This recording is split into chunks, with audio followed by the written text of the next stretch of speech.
What happened in 1995? I had an epiphany in my room in New York where I was living at the time. I was struck by another one of those thunderbolts. And in that moment, I understood completely that if I didn't sing with people, I would never be able to clean out the dark shadows in my own heart. And it was from those shadows that all the suffering and unhappiness was coming. And chanting with people was the only thing that I could do to help myself. So it took me a little while, but I approached a couple of the local yoga studios, and there were only like 3 or 4 at that time. Now there's millions. And asked if I could sing there. One of them said, yeah, sure, come. So I started chanting with people. Maybe there were 10 people there. And they were the teacher trainees. They had to be there. So anyway, I started singing with people. And then after a few months, let's see, about 5 or 6 months, it was starting, people were starting to come, more and more people. And I became very aware that it wasn't good. I couldn't do this the right way. The singing? Yeah. It wasn't going how you had planned it. Not that way. Inside, I saw that I had too many. I saw I was a hungry guy, and I was going to use all this energy that was coming towards me to satisfy my hungry desires, and I was going to hurt myself, and I was going to hurt other people, and this flipped me out. This freaked me out. Like the intention behind the kirtans wasn't in the right place. Exactly. Gotcha. It was not. I mean, the intention was, but the expression wasn't. Gotcha. Yeah. I mean, I wanted to do it right, but I couldn't. I couldn't do it right. So I quit. And in March 1995, I went to India, came back to India. And I started talking to Maharaji. And I said to him, you have to fix this. This is your problem. I'm singing to people in your name. You have to fix this. Because I was the problem. How do I fix that? I'm the problem. I can't do anything. I'm not qualified. I can't get past this. It's me that's the problem. So he has to fix this because I can't. You want me to sing? You fix it. You don't fix it? I don't sing. Good night. Every day. Day after day, nothing happened. And I was in terrible despair because I was being prevented from doing the only thing that I could do to save my ass by me. How do you get around that? Where do you go where you're not? So it was terrible. And every day it was getting worse.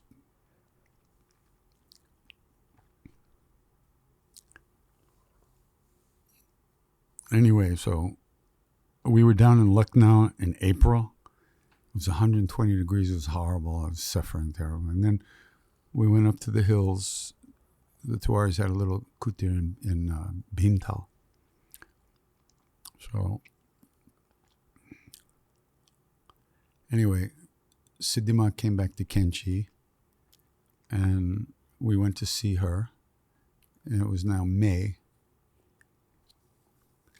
So she asked me what my plans were. I said, well, I guess I should be back in India, back in the States by the end of May. She was quiet for a minute. And then she said, no. You have to stay until 15 June, which is the Bandara at Kainchi of the opening of the Hanuman Temple, 15th of June. And then she said, you have to see Maharaji's big form. big form. I thought, what is she talking about? So I made some phone calls back to the States. Nobody was looking for me. So the next day I said to her, yeah, I can stay. So here's the funny backstory. On June 14th, 1972, I'm living in the temple with Maharaji. I'm recovering from hepatitis. I was really sick. That particular day, I wasn't well. And I came out of my room. Maharaji looks at me. He says, he's sick. Take him to the hospital. Take him to the hospital. Ja. So I put in a car and driven to Nainital to the hospital. I got back to the temple on the 16th of June, only to find that Maharaji had worn a red blanket on the 15th. On the 100 June, the Bandara, Maharaji had worn a red blanket. What is Hanumanji's color? Red.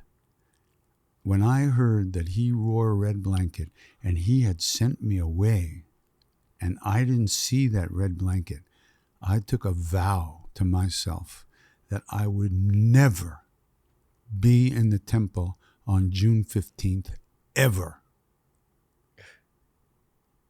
And from that day until 1995, there have been 3 or 4 times that I left the temple on the 14th and came back on the 16th. Sidney Ma looked at me, what are you doing? What's going on? I said, Ma, I'm leaving. And then I would come back the next day. I was never in the temple. I didn't even realize when she said this to me that I had to be there on the 15th, that what I was agreeing to, right? She tricked me. I was in Beental with the 2Rs for a while, and then towards the middle of May, I moved into the temple.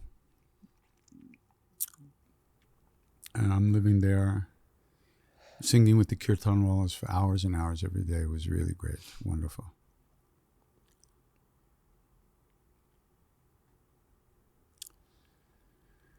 But every night, I would go out. There was in the old days, there was one light bulb in the front courtyard. That was it. Now there's lights everywhere, blah, blah. I found a little, and in the old days, I used to lie on the roof of the Dharamsala just watching the shooting stars. You could hear them, it was amazing. Wow. It was just amazing.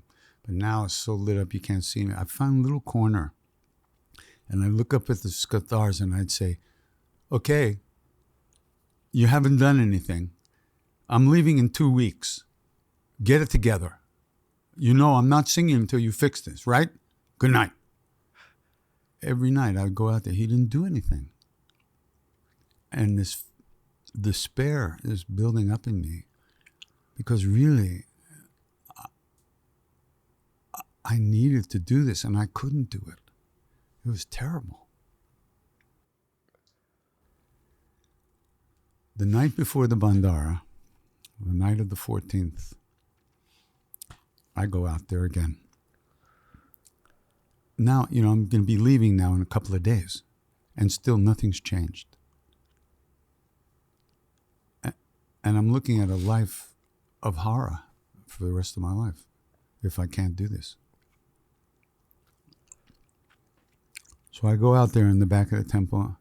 I'm looking up at the stars, and I said, I don't get it.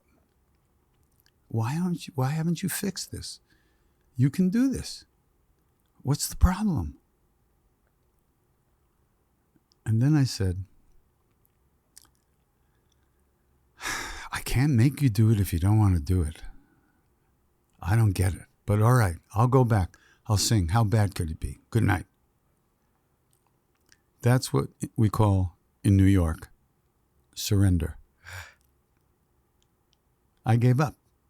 I agreed. I didn't know it at the time, but that's what that was. I agreed to deal with it as it was and not demand that he change it, which he could. I agreed just to deal with it. That was a very big thing. The next day, was the Bandara. And thousands of people were coming, thousands and thousands and thousands of people. And they were coming in the front of the temple, coming up to the roof, and then leaving through a bridge, that temporary bridge in the back of the temple, having a meal and then leaving. At one point, Ma came up and was sitting on the ledge by the stairs. So after taking prasad, people would come down and pranam, and she would meet with people. So I went and I stood by her for many hours, just standing there. And as I was standing there, I began to feel something really strange. Something I never feel. Peace. I was looking out over this scene, from above, looking down into the temple, and I saw all these people coming, eating, disappearing. And I saw each one of these people thought, hey, why don't we go to Kainchi for that bandara? Yeah, we'll go, we'll take that train, then we can get the bus, and we'll be there by this, and then we'll come back, let's do that, okay. I saw all those people, every single one of those people thought that they were doing this. But no, Maharaji was dragging them there, shoving the food in their mouth, and then dragging them home. It was like, it wasn't really a vision, but it was like, that's wow, yeah.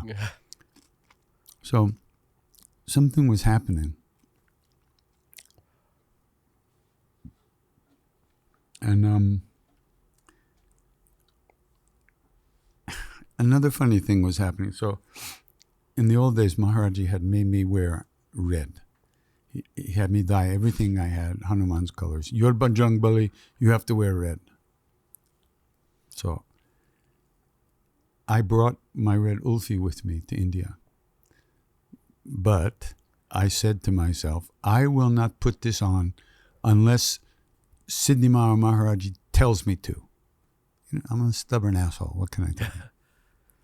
So I had it with me. And Siddhimara, every once in a while, Siddhimara would introduce me. Oh, this is Krishna Das from Maharaji's time. He used to wear a red ulfi. And then she never said, why don't you put it on? So I never put it on. So this morning of the 15th, came out of my room to go sing with the Kirtanwalas. And I stopped. I said, oh, Krishna Das, you are such an asshole. You want to wear the fucking red dress, put it on and shut up. So I went in and I put my red ulfi on again. That was another surrender that I didn't realize at the time. Giving up my stuff a little bit. I went and sang with the Kirtan guys, Kirtanwalas, and now I'm standing next to Ma. So then Ma goes in, I take rest or something, and then later in the day, I realized that I hadn't even sat by the Devi in all the weeks I had been there. I never actually spent time at the temple. So I walked over to the mandir, the Vindhyavasini Durga Devi, and I sat down in front. But there were too many people around, So I went around the back, and I sat down, I kind of leaned up against the back of the temple, and I just closed my eyes. And the next thing I knew, I was coming back. I really don't know how long I was gone. It could have been a second, could have been 10 minutes, it could have been an hour. I have no idea. But now, everything was different. It was as if the curtain had been parted, opened. And I was seeing what was behind everything. And what I was feeling was this vast presence, this endless space, inside of which we all exist. Everything is inside of that. Everything. There can't be anything outside of it. It's the presence, vast being that holds everything inside. And it was such sweet peace and quietness. And there was silence, even though people were talking. And there was absolute stillness, even though people were moving. And people were coming up to me and say goodbye and stuff. And I would just say, thank you, thank you. For the first time in my whole life, I was out of my own way.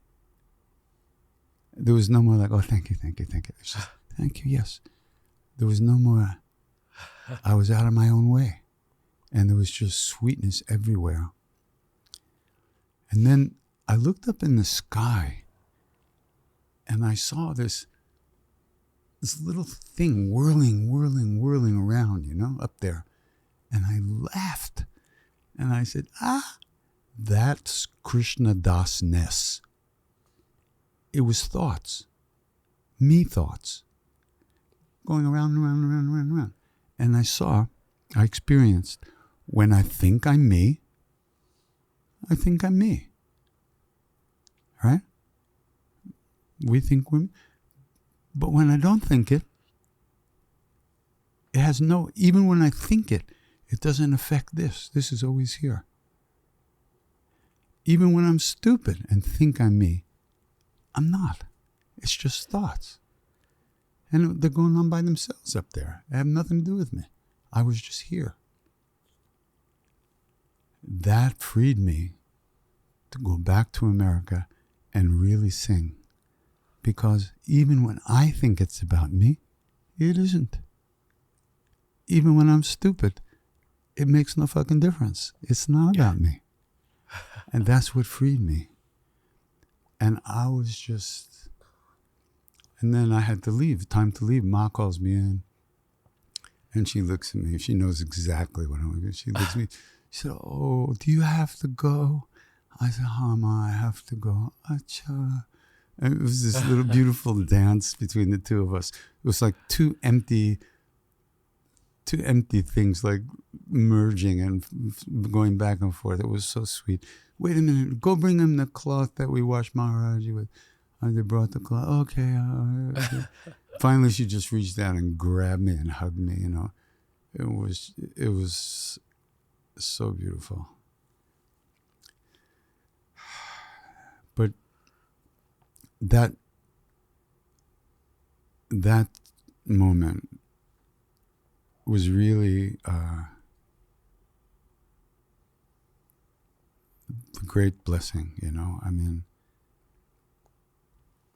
that's what really freed me to sing and do, and not give myself a hard time in any way about it. It's just, I really experienced the reality of, even when we think who we think we are, we're not. We just think so. But we're mostly stuck in those thoughts for our whole life at the time. But I got let out of that cage for a minute. And that was a big thing. And that's why I'm here now. Without that, I'm not here. For me, it sounds like you went through a bit of evolution. Once a monkey, always a monkey. If you enjoyed today's clip, make sure you check out these curated playlists that we've made especially for you, related to the subject that was spoken about in this clip.